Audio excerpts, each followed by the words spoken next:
collection Mon corps magicien, nous allons parler des os suspendus. Libérez-vous en agissant sur vos os suspendus. Il s'agit d'os particuliers qui donnent l'impression d'être suspendus. En fait, non, ils se trouvent en périphérie du corps.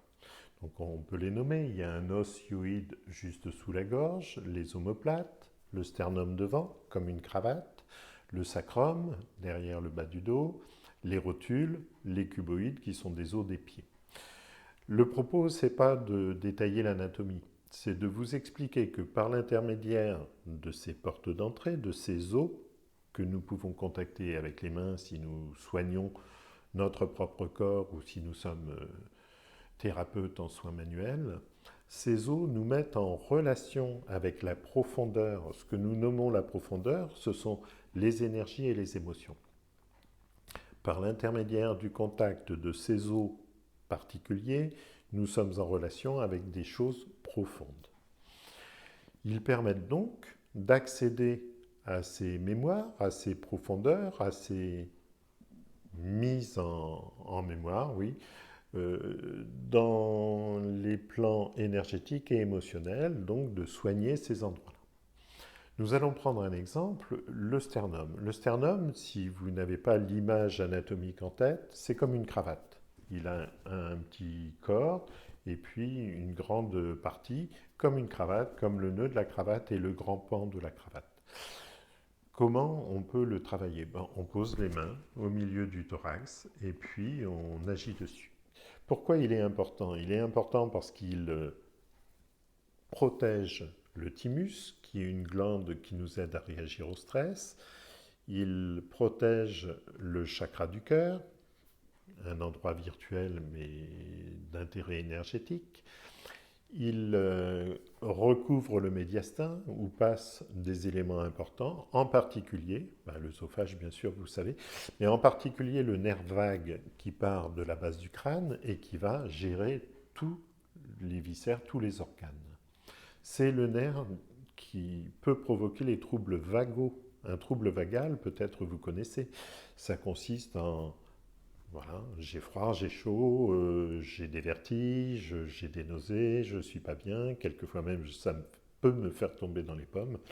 On appelle ça un trouble vagal et ça concerne ces deux nerfs-là, les nerfs vagues ou pneumogastriques qui s'occupent des organes, des poumons et de tous les organes digestifs. Comment agir sur le sternum? C'est très très simple, hein. Je vous ai dit, vous posez les mains dessus et puis vous attendez. Quel que soit l'endroit du corps où vous voulez intervenir, vous voulez soigner quelque chose, vous posez les mains et vous laissez faire. Le corps est intelligent. Il se dit, tiens, on s'occupe de moi. Et puis il se détend un petit peu comme vous le feriez si on vous prenait dans les bras. Hein. Quand on câline un enfant, on le prend dans les bras, l'enfant se détend, il se relâche. Votre corps réagit de la même manière. Vous placez vos mains à un endroit et le corps, comme s'il avait cette intelligence et comme s'il avait le langage, se détend. Hein, comme s'il se disait, chouette, on s'occupe de moi.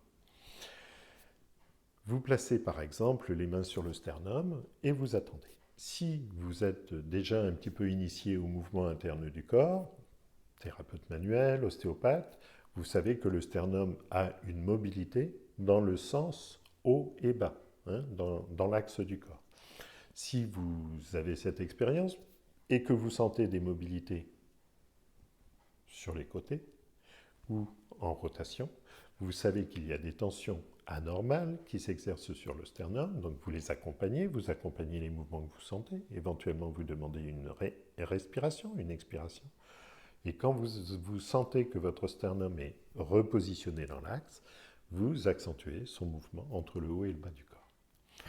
Ça, c'est pour la partie mécanique, la partie ostéopathique.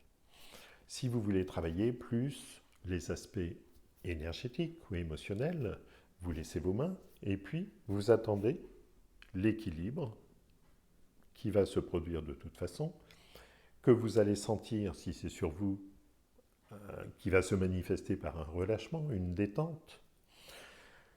Vous allez peut-être avoir une équilibration, vous allez peut-être avoir un soupir. Le soupir, ça indique que vous vous détendez, que vous vous relâchez. Et puis, si tout ça, ça vous semble farfelu, vous demandez, vous exprimez dans votre tête une demande. Vous dites, je demande à ce que mon sternum soit équilibré.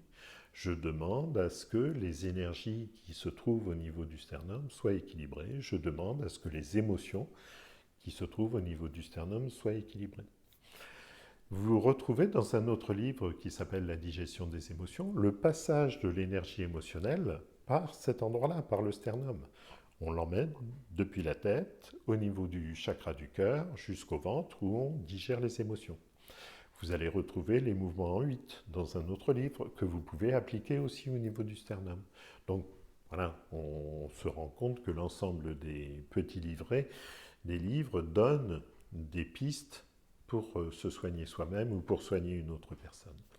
Dans le livre qui traite des os suspendus, il y a aussi la description d'une technique extrêmement intéressante qui permet de passer les énergies émotionnelles d'os en os jusqu'à la terre, jusqu'aux pieds, pour évacuer des grosses tensions.